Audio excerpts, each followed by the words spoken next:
Hello everyone, I'm Yusuf from Video Game Plot Summaries, and this is Asura's Wrath. I'm gonna butcher these names, so get ready.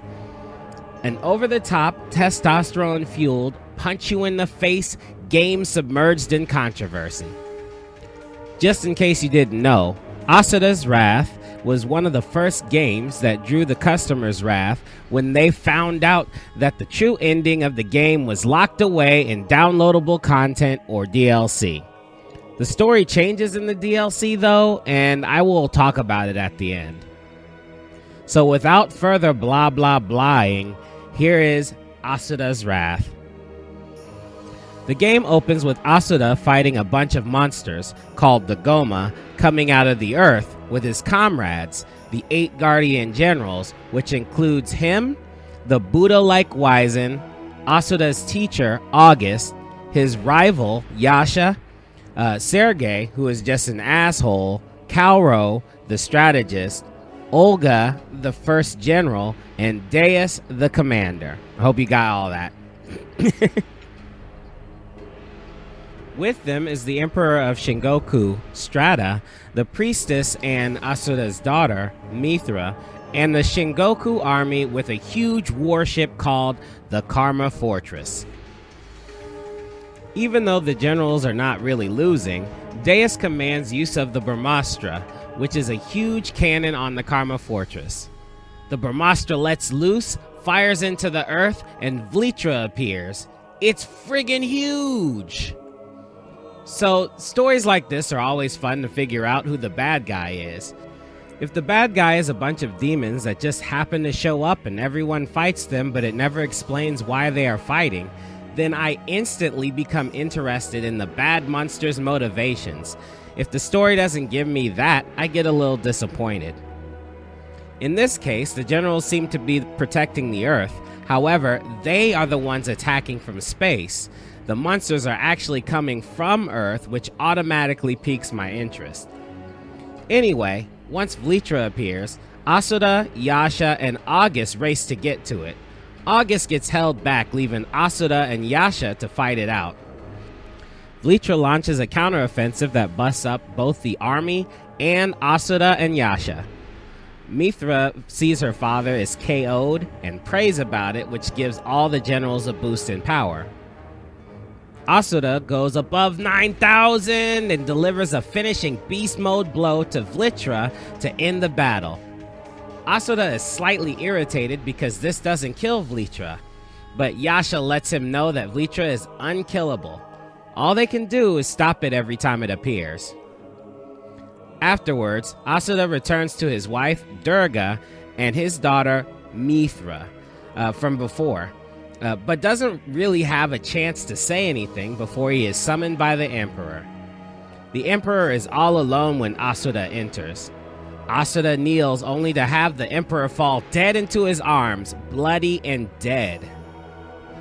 Just then, the throne room fills up with Shingoku henchmen, blaming Asura for the Emperor's death. He runs into the courtyard to find Wyzen, yelling about Asura's betrayal. Asura takes them out and rushes home to see his daughter taken and his wife dying. Durga, of course, tells Asura to save Mithra, but doesn't tell him who killed her or anything helpful.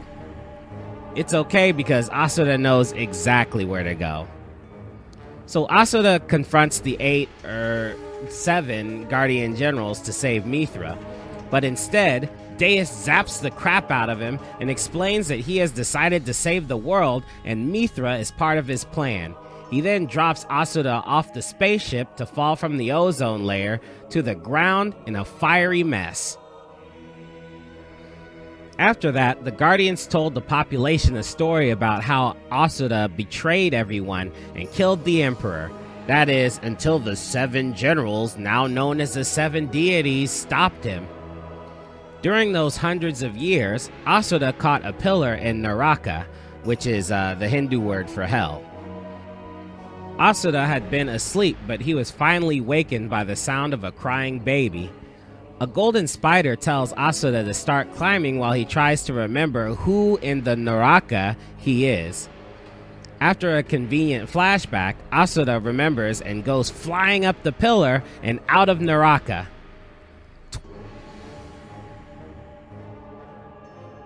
12,000 years after his death, Asura explodes back into reality only to find that the Earth, known as Gaia in the game, looks horrible.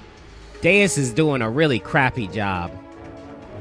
The first town Asura comes across, he sees a bunch of villagers praying. They see him and automatically identify him as Salty, the Salty, which to me is hilarious. Of course he's salty. Why wouldn't he be?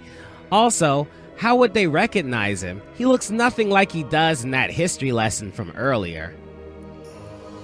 Anyway, the villagers see him and haul ass out of there. Then, the Goma show up to fight him, and that's what brings the Shingoku patrol. More butt for Asura to kick as he runs right through them until Wyzen shows up. Asura is like, "Wait, who are you?" because his memory isn't completely back yet. Anyway, they fight until Asura knocks Wyzen off a ledge. Wyzen comes back bigger and then monologues about how the 7 deities have all this new power because Asura's daughter Mithra hooks them up. Asura is like, "Oh yeah, you have my daughter. What have you done?" Oh, my voice. That voice kind of scratches me up. I have no idea how the voice actor does it. Anyway, they continue to fight David and Goliath style until Asura gets the bad end of a ground and pound. Asura goes above 9,000 again and overpowers the crap out of Wyzen. Wyzen then uses the power of the mantra to turn into a super D-duper ginormous colossal titan. He slams his finger into Asura from space. Asura catches the finger, and at that point, his memories are returned. That makes him so mad that he demolishes all 6 of his arms to destroy Wyzen. Sure.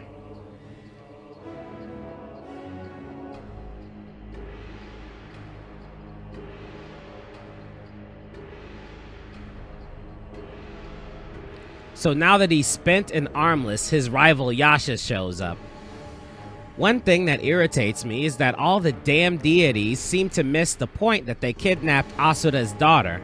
Like the concept of being a father is so far off for them that they can't understand Asura's indomitable spirit. As if any berserker father wouldn't do the exact same thing. Anyway, they fight and Asura loses, of course, because he's armless and tired. Yasha splits Asura down the middle and leaves him to sink into the lava. That's death number 2. Yasha has a mask that shields his humanity, I assume. At the moment Yasha turned on Asura and his family, he started wearing that mask. It's weird because they make a point of using it for symbolism without actually explaining why Yasha puts it on. Anyway, again, Asura ends up in Naraka, and again he has flashbacks, and again he climbs out. This time he wakes up 500 years later to find that he's being worshipped by a little girl that looks like his daughter. She also has a baby brother with her. Just like last time, his presence attracts Goma, who promptly take the girl holding her brother and start running. By the way, that baby should be crushed to death in this sequence. It's a baby. Asura gives chase, saves the girl, and ends up in the courtyard of his own temple. He defeats a big Goma, and all the people start praising him like a god. Apparently, he's become a new religion while he was dead. Asura will have none of this. He's pretty awesome, but he's not a god. Of course, the raise in Goma activity alerts the Shingoku army again, but this time it's the deity Kalrow that investigates. Kalrow decides to collect the mantra in the area, and Asura finds out that the mantra are the souls of the dead. Because Asura protected the people, Kalrow's henchmen must physically kill the villagers to harvest their souls. The people are so mind-controlled that they willingly accept their demise, thinking that it guarantees them a spot in heaven.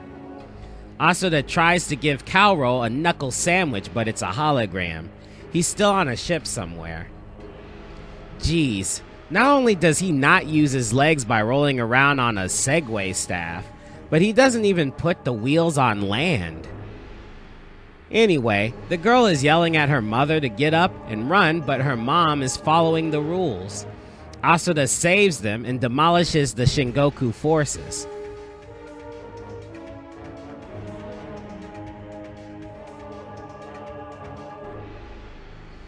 Afterwards, he finds the girl smashing a soldier's head for killing her mom. Asura assures her he will kill those responsible. Later, they have a nice side story about the girl. Apparently, the land Asura died in was abandoned by the deities. Since the presence of deities attracts Goma, no Goma came around. The villagers thought that it was because of Asura and built a shrine around his body encased in stone. She went with her dad to a nearby village and they were attacked by Goma. The Shingoku army stopped the Goma, but then killed the villagers to harvest their mantra. This included the girl's father. So she doesn't like the 7 deities and started visiting Asura's shrine. That's hard to say. Asura's shrine. Asura kind of looked like her dad, and she looks like Mithra, so that explains the immediate bond the two have. So, back to the regularly scheduled program. Asura is moving on the strategist Kalrow. And Asura assumes that Kalrow is on the biggest ship, but when he gets there, he finds out it was a trap and all the other ships fire upon it. But we are talking about the dude that repelled Wyzen's huge finger. You can't kill him that easily. Asura jumps from that ship to get away from the shots and ends up in another trap. Does that stop Asura? Naraka, no. Asura enters Kalrow's ship and heads straight to the bridge. Once he gets there, he finds that Kalrow is in another hologram and the ship self-destructs. Kalrow starts patting himself on the back from his escape pod until he feels a thud. Kalrow desperately pleads with Asura as he gets the big squeeze. Of course you ain't gonna tell Asura spit because you stole his daughter. After disposing of Kalrow, Asura falls to the ground and wakes up in a hot spring with his teacher and deity, Augus. Now, Augus is different from the others. He lives to fight. He wouldn't want to fight Asura when he's weakened, so he had Asura healed. Asura explains how he doesn't care about the Mithra plan and how he's bored just standing around. He's been waiting for a chance to flex. After reminiscing and sipping sake, they relocate to the moon for their death match. This fight is the dopest fight in the game. I love when two opponents with very similar styles fight. The fighting style you choose is a reflection of your personality and your way of living. So essentially, a battle between two men with similar styles is a true test of how strong their belief in their philosophy is. Anyway, the two go at it and are so evenly matched that Augus has to pull out his sword, the Wailing Dark. The Wailing Dark is pretty awesome. It shoots beams of fire and extends to an inexplicable length. So eventually, Augus charges Asura with the sword so hard that it lifts him off the ground, destroys his arms, and plunges him towards the earth, or Gaia. The whole time, Augus keeps trying to tell Asura that they are the same, but they aren't the same because Asura is a father who is fighting to save his daughter. Jeez. Why is that so hard to understand? Anyway, the Wailing Dark finally cuts off 5 of Asura's arms and goes through his chest, piercing a hole that goes completely through Gaia. Once Augus gets close enough, Asura sacrifices his last arm to snap the Wailing Dark. While it is in the air, Asura kip-ups to his feet, catching the sword with his teeth, and slices straight across Augus's abdomen. Fight over. Before death, Augus concedes that Asura's philosophy is more righteous because he won.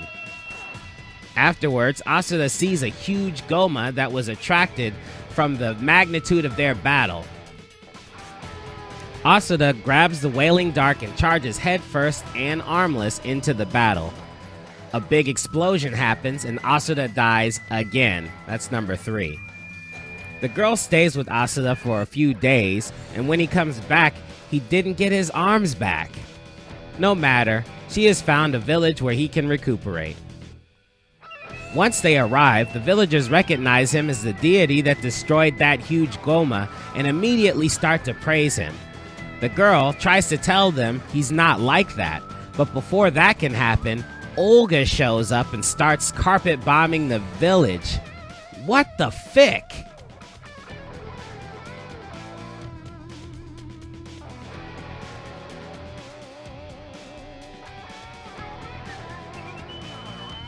After the first round of bombing, everyone is dead but Asura, or so he thought.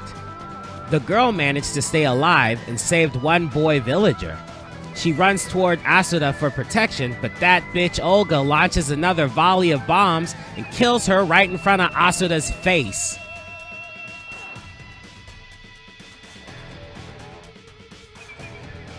When Asura sees her squished under a piece of debris, he gets so mad he goes into pure god mode and single-handedly destroys not only Olga's fleet, but damn near the whole Shingoku army.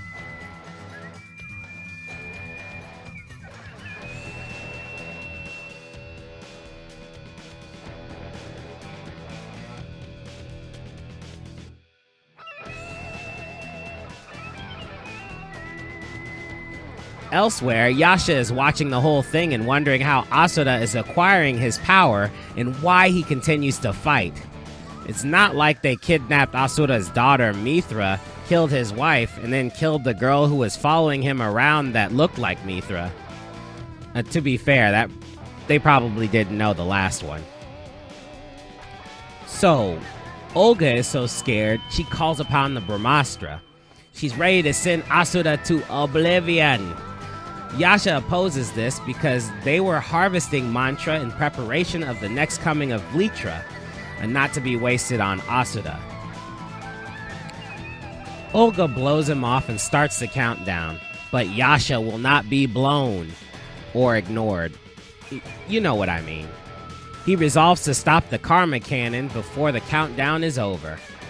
So he straight Naruto runs to the cannon with all his might but doesn't make it in time. The cannon goes off and Asura fires back to counter but loses the fireball battle. The beam destroys Asura. Yasha breaks through and delivers a sidekick that renders the karma cannon inoperable. They lost Asura during the confusion though. Later on, Sergei, the asshole, sees that a big city is about to be under attack of the Goma. But instead of fighting the Goma approaching, he decides to wipe out the whole city before they get there. Yasha objects and Sergei allows him to try and exterminate all the Goma before they reach the village. While he is fighting them, we flash back to a debriefing where Yasha is talking to Deus. He's confused because Asura has power that can rival the Brahmastra. He's not sure that it is necessary to harvest mantra to gain power. They could just figure out how to do what Asura does. Olga interrupts the meeting, trying to tattle on Yasha, but she steps out of line and gets dealt with. That's when Sergei shows up, and Deus tells him to take Yasha with him on his next mission. That leads us to present time. Yasha tries his best to fight, but right when he feels he might be overwhelmed, Sergei kills all the Goma and the people in the village in one strike and takes all the mantra with him. Practically has an orgasm about it. And Sergei reinforces to Yasha that they don't have a choice. They need to harvest mantra. Saving the village will just keep them from their goal, especially since Olga used the cannon. They are behind schedule. Yasha disappointedly understands, and Sergei takes immense joy in that.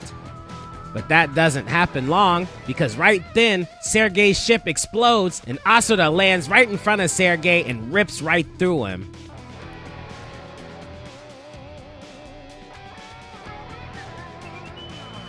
While Sergei is dying, he reveals that he killed Asura's wife and kidnapped Mithra. He was expecting Yasha to be pissed, but he already knew. That's probably why he hides his face, because he doesn't want to look Asura in the eye. Well, Asura had heard enough. He slams Sergei on the ground and squishes his face like a tomato. Wife avenged. But now it's Yasha's turn. They fight, and Yasha tries again to explain about them doing what they have to save Gaia, but in the middle of his speech, Asura tags him and knocks off his face mask. Yasha's plan is to try and convince Asura to join back up with the deities so that they can use his power to defeat Vlitra and the Goma. But of course, Asura is still in Ninetales mode, so he can't get past his anger. In the heat of the battle, Yasha gets mad, accidentally levels up, and tags Asura hard. Then he analyzes his new power and resolves to save Asura from his Ninetales mode. They go at it one more time. Yasha wins the draw and knocks Asura out of Ninetales.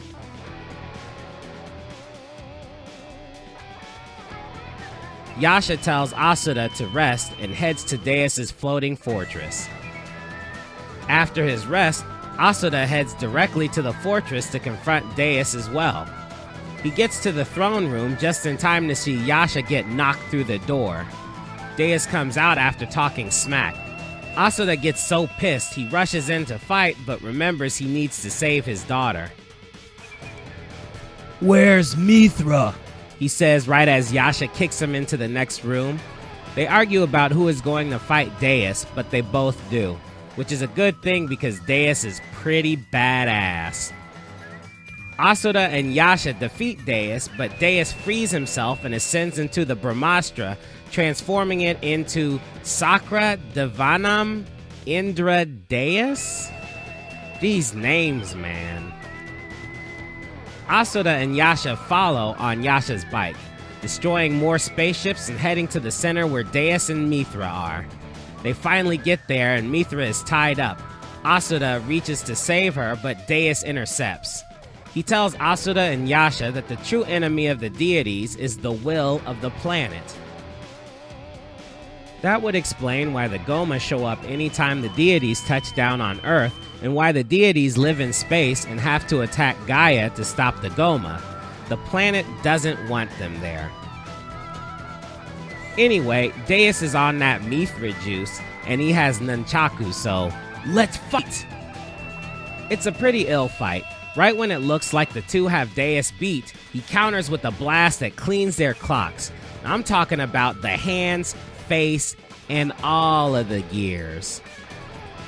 Deus then puts his foot on Asura's head, and Mithra responds in a way that gives Deus more power, so he keeps stomping on Asura. Asura, however, can't stand to see his daughter in pain, so he rises up ready to fight again. They go at it until Asura lands a blow that completely obliterates Deus and frees Mithra.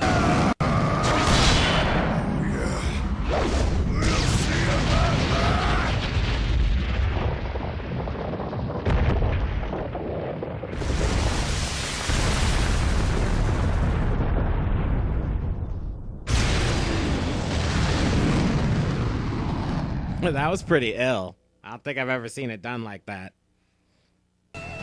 Just then, a crazy-looking octopus version of Vlitra appears. Asura and Yasha have one last thing to do. They head through the defenses towards the planet, get to Vlitra, and get blasted. But that's okay because Mithra is with them. She prays extra hard, and they get a big power boost. Enough to get right into the belly of the beast, planet.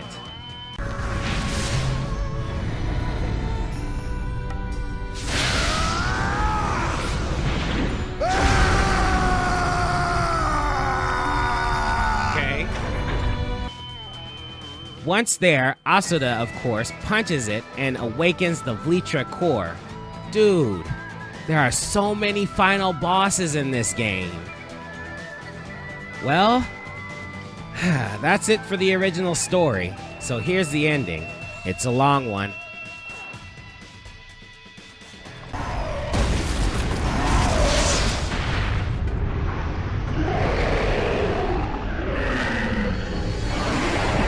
It's a guy?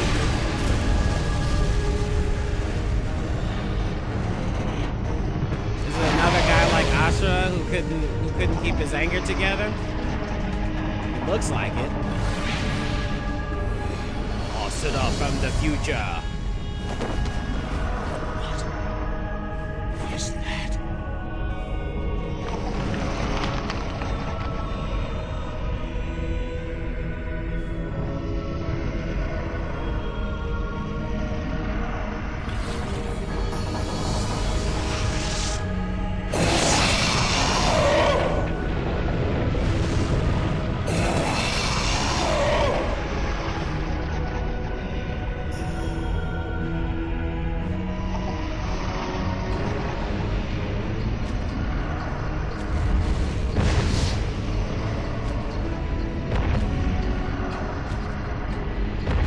You know, it was a lot more scary when it wasn't just a human with a bunch of arms.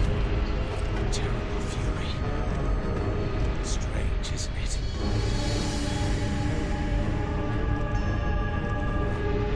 It looks like you when it's angry.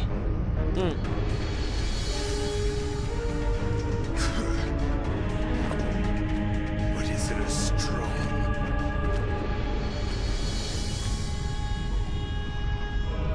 This is it, right? Yes, it should be. It better be.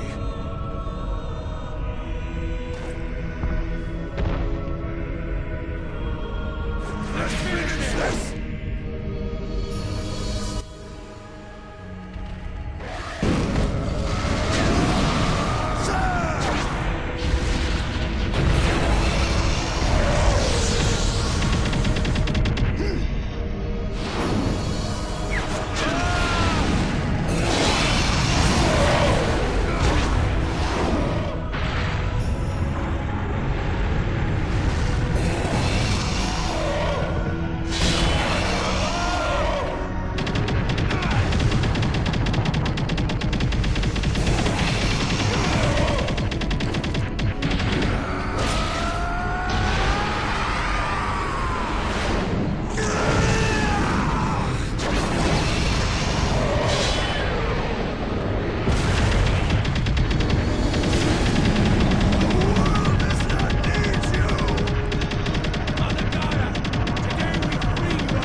Jeez.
Is it over? Is it really all over? I don't know. Well, is your wrath gone? I said I don't know. I see. Let us go. Mithra is waiting.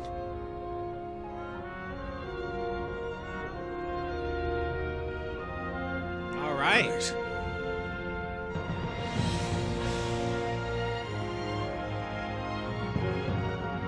We did it, guys.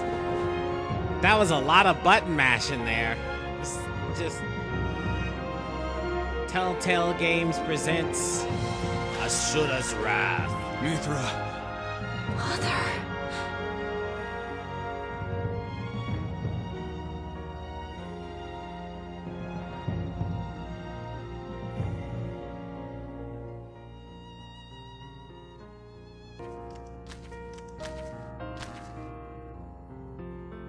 Mithra. Wait!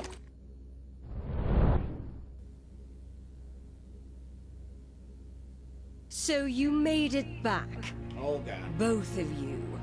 I was wondering where she was. I am very happy to see you both in one piece. If you had lost to Vlitra, who would I exact my revenge on? Olga! Stop this! I shall not! Lord Deus was everything to me. As long as Lord Deus was alive, nothing else mattered. This is the happy ending? But he is gone. I will never see him again. And now you shall feel my pain!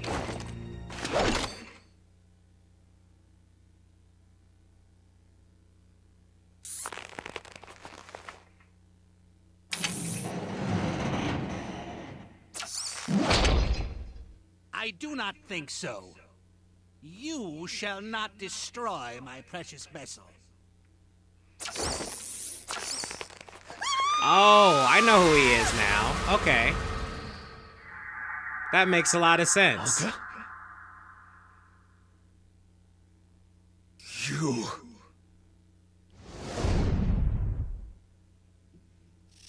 At last, my plan is realized.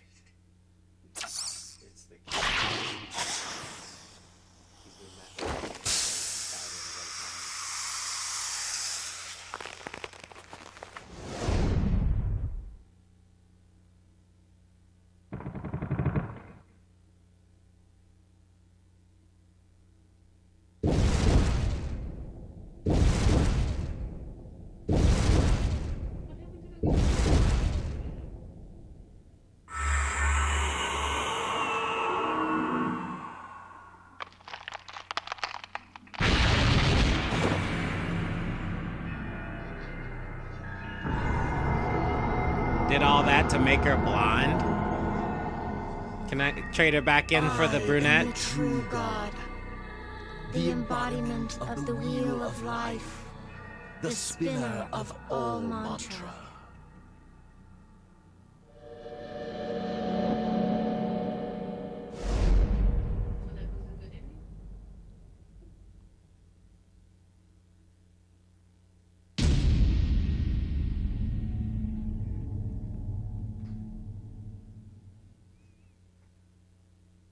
Okay. All right, y'all. That was the plot summary of Asura's Wrath, the game disc part. You know there's a true ending after that one because it said it. But yeah, dude.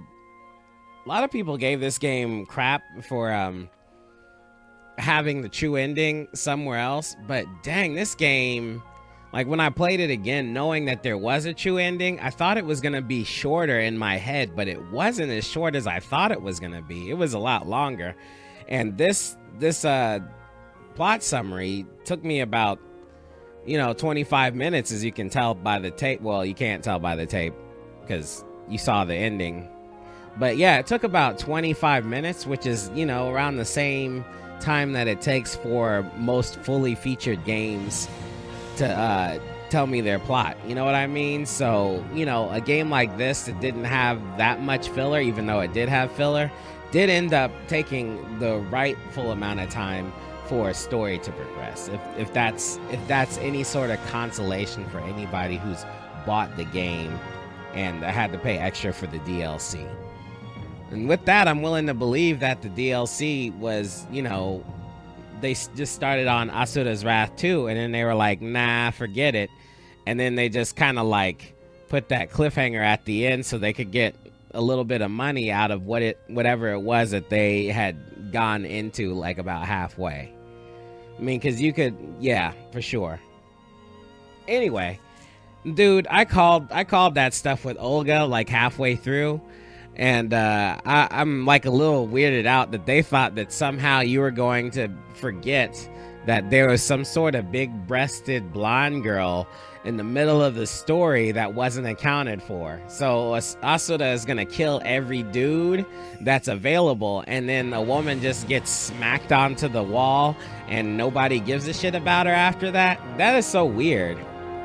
I mean, they purposefully subjugated the woman in the story, even though she was one of the more powerful, driven people in the story, right? I mean, next to her, Yasha and Asura and Deus were the only ones that had that amount of drive to accomplish their goals. The rest of them were just kind of hanging around being themselves, right? But Olga was like, she was down 100% for that man, you know what I'm saying? She wants Deus. She's hugging up on Deus. She needs Deus in her life. So it's like when he smacked her around, we're supposed to act like, you know, she's just gonna like cry and go into her room and stay there. That chick was like ferocious. Think she was just gonna fall away? So yeah, I mean, once I saw her get smacked up, I was like, well, she'll return into this story, and certainly she did, so whatever. You can't put one over on my eyes. You can't smack a woman like that and expect her not to come back. That's just straight up game, bro. So the fury of hell hath no fury than that of a woman scorned. Has anybody ever heard of that? Well, apparently the people in the story was hoping that you would forget that, even though there are only 3 women in the story, and one was killed, one was incapacitated for most of the time, and one was an angry bitch.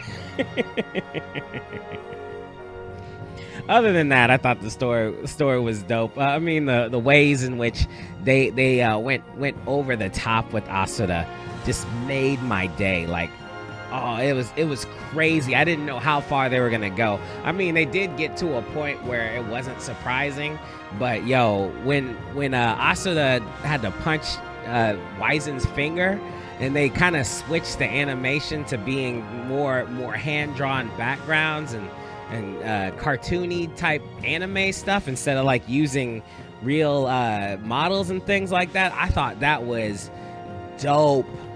But I did think that the cutscene artwork was a little less dope. I thought the artists, I mean, I didn't want the artists to be the same, but the same, like I'm glad that they changed the artist, but the artist didn't seem to have an awareness of what the characters actually looked like in game, because a lot of the proportions of the bodies were slightly off. You could kind of tell with the pictures that they were kind of like cutting corners and moving around and stuff.